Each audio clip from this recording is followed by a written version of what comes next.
এজন্য মুসলমান মনে রাখবেন, আমার রব আমারে আপনারে বড় মায়া করে দয়া করে বানাইছে। কারণ হলো বান্দা জমিনের মধ্যে গিয়ে আমার ইবাদত করবে, এই বান্দাটা জমিনের মধ্যে গিয়ে আমাকে ডাকবে। এই বান্দার জন্য রাখছি জান্নাত, এই বান্দার জন্য রাখছি জাহান্নাম। বান্দা যদি পরীক্ষার হলের মধ্যে বান্দারে ঢুকায়া দিলাম, বান্দা তুমি যদি ভালো কাজ করো জান্নাতে আসবা, খারাপ কাজ করবা তুমি জাহান্নামে যাইবা। আমি রব তোমার উপরে কোনো জুলুম করব না।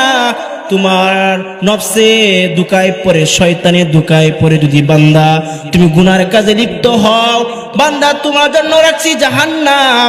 কিন্তু রে বান্দা, আমি মালিকের বড় মায়া, আমি রহমান, আমার আল্লাহ হলো রহিম।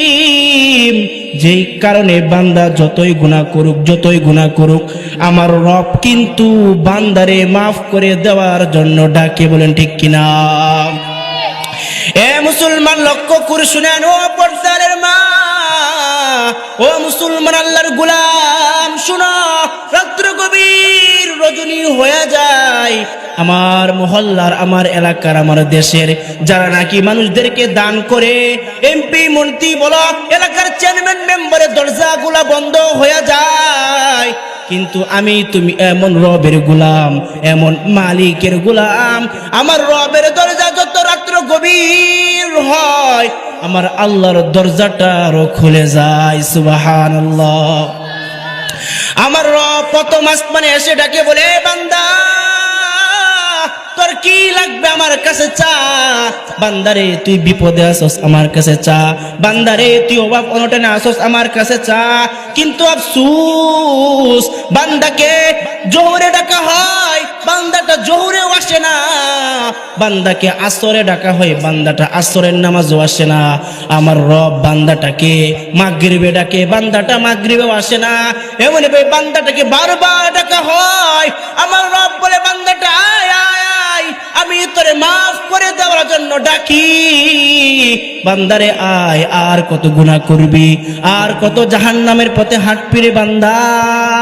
যদি বান্দা যারা পরিমাণ ঈমান নিয়ে বান্দা যদি কবরে যায়, ওই বান্দাটাই 10 দুনিয়া পরিমাণ জান্নাত পেয়ে যাবে। সুবহানাল্লাহ। বান্দা যদি মাপ লয়া দিনের জিন্দেগির গুনাহগুলা মাফ করায়া তারপর যদি বান্দা যদি কবরে যায়, আমার রব বান্দাটাকে জান্নাতবাসী করে দিবে। সুবহানাল্লাহ। তার মধ্যে 1 নাম্বার শর্ত হলো বান্দা আল্লাহর কাছে ফিরে আসতে হবে। পথগুলা বান্দা আল্লাহর কাছে ফিরে আসো।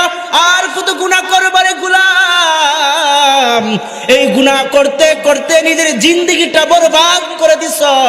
না জানি কত মানুষের বয়স 20 বছর হয়ে গেছে, কত মানুষের হায়াতের বয়স 80 বছর 50 বছর হয়ে গেছে। কত মানুষ জানেও না ফজরের নামাজ কখন পড়ে, কারণ সে নামাজের দ্বার দাঁড়ে না। দুনিয়ার মধ্যে পশু পাখি কুকুর গুলা খাবারের জন্য পাগল, রাত্রে ঘুমায়, সারাদিন খাবারের খুঁজে বাহির হয়।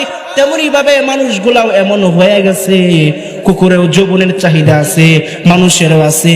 কুকুরেও খাওয়ার চাহিদা আছে, মানুষেরও আছে। পার্থক্য একটাই, বান্দা তুমি আল্লাহর ইবাদত করবা, বান্দা তুমি জান্নাতি হবা। আর কুকুরের কোনো ইবাদত নাই, কুকুর খাবে দাবে ঘুমাবে, সে মাটির সাথে মিশে যাবে। কিন্তু গোলাম তুমি তো মাটির সাথে মিশে যাইবা না। বান্দারে তোমাকে হাসরের মাঠে দাঁড়াতে হবে, মিজানের পাল্লায় দাঁড়াতে হবে, তোমাকে কিয়ামতের মাঠে দাঁড়াতে হবে, তোমাকে ফুলসিরাতের ব্রিজে দাঁড়াতে হবে। বান্দারে তোকে কবরের মধ্যে তোমাকে গ্রেফতার করা হবে। কারণ হলো বান্দা আল্লাহ পাক তোমাকে এমনি এমনি বানাইছে। কারণ হলো বান্দাটা আমার হয়ে যাবে, আমি বান্দার হয়ে যাব। সুবহানাল্লাহ।